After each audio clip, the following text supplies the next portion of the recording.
In this video, we are going to address some common questions around biobanking consent, confidentiality, and research ethics. Can I decide what happens to the samples? Yes.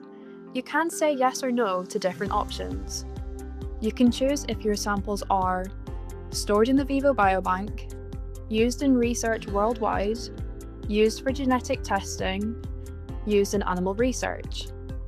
You stay in control. You can choose which types of research you're comfortable with and opt out of others.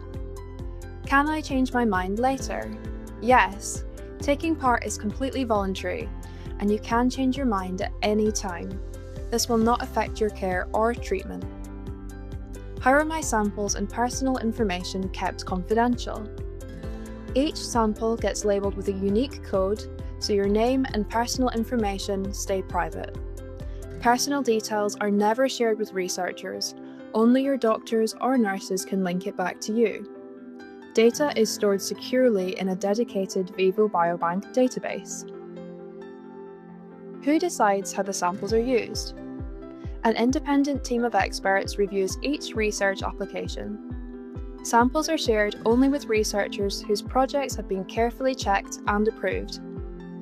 This ensures that your donation is used for research that is scientifically valuable and drives new ideas such as new treatments for the future, ethically appropriate following high ethical standards, and designed to improve real-life care and treatment.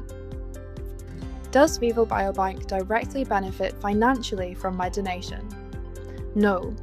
Vivo Biobank is a non-profit organisation funded by Cancer Research UK and Blood Cancer UK to support research advances. It's completely normal to have questions or concerns when approached for biobanking in the hospital. Here, Ellie Philpotts, a member of our PPI group, shares her perspective and what she's learned about how Vivo Biobank samples and data are used in research. Hi, I'm Ellie from the Vivo Biobank, and I'm here today to talk to you a little bit about biobanking.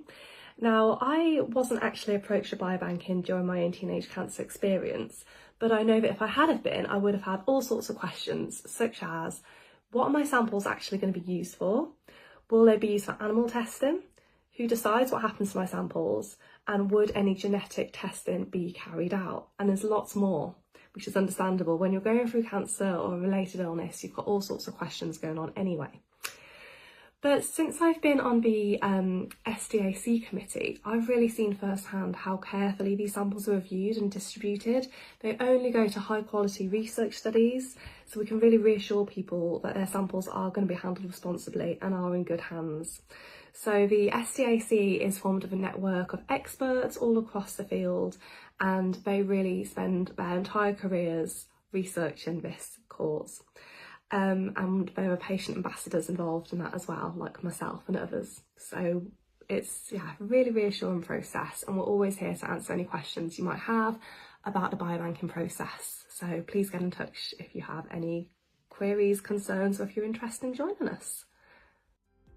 Now that we've answered some of the common questions about biobanking, the next video will explore how taking part in Vivo Biobank makes a real-world impact and helps advance research.